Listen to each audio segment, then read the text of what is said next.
in this video, I'm going to show you how you can copy and paste multiple elements at once in Canva. Now, this is useful if you've already got one design, but you want to move the elements to another design with different dimensions. Now, I would recommend that you follow this way, and I'll show you how to do it, right? So I have right now a business card open.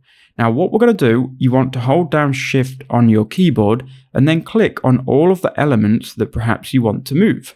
So I'm going to click on the text element, the shape element, and you can see we can kind of select everything that we want here. I'm going to select on the text, the icon, the button. Make sure that you do click on everything that you need to. Otherwise, if you don't click on all of it, then it's not obviously going to all be highlighted. Then you can right click and copy, and it will copy all of these elements at once. Then if you need to move them to a new project, you can just paste them, and here they are. Now we've got these elements in a new project with different dimensions. Let's just change the color here, and there you go. So that's how you can copy and paste multiple elements at once in Canva.